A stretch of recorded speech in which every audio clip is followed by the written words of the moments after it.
अस्सलाम वालेकुम। उम्मीद करती हूँ आप सब खैरियत से होंगे।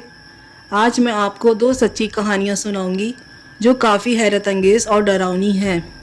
चले शुरू करते हैं अपनी पहली कहानी। ये कहानी नाजिया की अम्मी ने नाजिया को सुनाई थी। नाजिया बताती हैं आज से काफ़ी साल पहले उनकी अम्मी कराची के इलाके सोल्जर बाज़ार में अपनी फैमिली के साथ रिहाइश पजीर थीं। इस वक्त इतनी ज़्यादा बिल्डिंगें नहीं होती थीं और काफ़ी सुकून हुआ करता था। ये वाक़या इनके बचपन का है, जब इनकी उम्र कोई 4 या 5 साल होगी। वो अपने सब बहन भाइयों में सबसे छोटी थीं और सबकी लाडली भी थीं। नाजिया बताती हैं कि इनके नाना की आँख का ऑपरेशन हुआ था और वो हॉली फैमिली अस्पताल में एडमिट थे।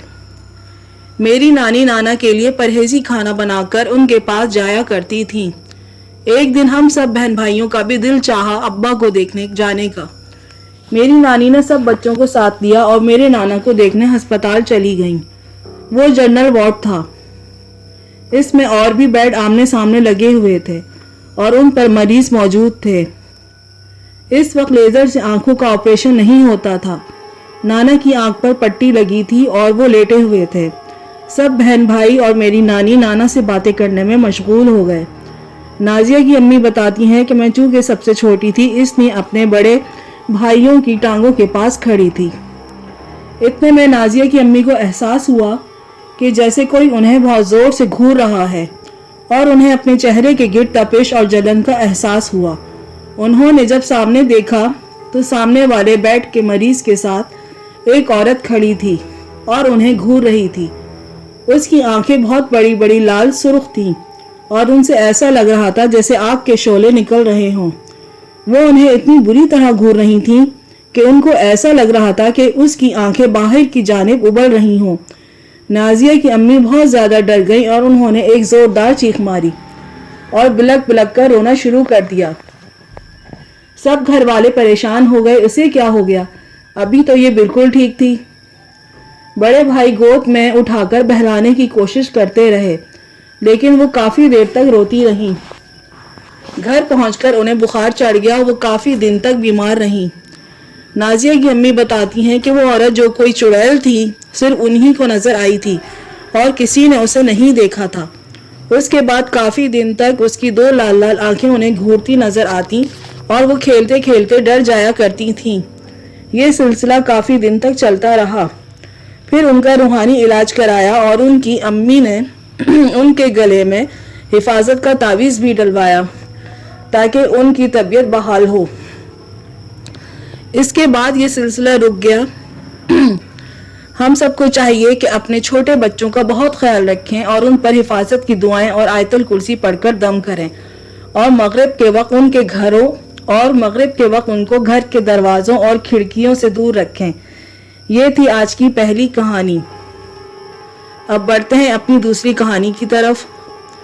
ये कहानी फरीहा ने हमारे साथ शेयर की है। ये कहानी फरीहा की दादी की है जो फरीहा को उन्होंने सुनाई।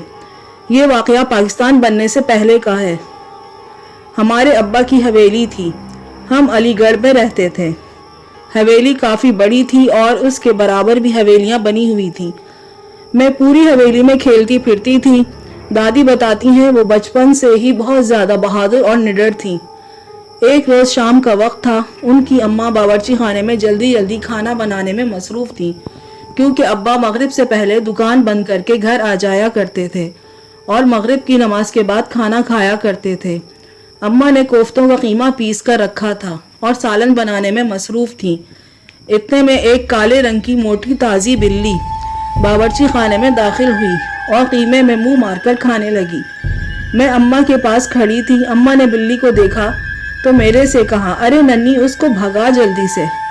मैंने जल्दी से बिल्ली को दबोचना चाहा, लेकिन बिल्ली आनन फानन कीमा मुंह में रखकर भागी। वो भागती हुई दालान से सीढ़ियों पर चढ़ गई। दादी भी उसके पीछे भागी। दादी बताती हैं कि मैंने गुस्से से उसको बोला, रुक हरामजादी, हमारा गोश्त क्यों खाकर भाग रही है? इतना बोलना था कि बिल्ली रुक गई और पलट कर बोली, मैं क्यों होती, तू खुद होगी हरामजादी। ये कहकर ऊपर छत की तरफ भाग गई।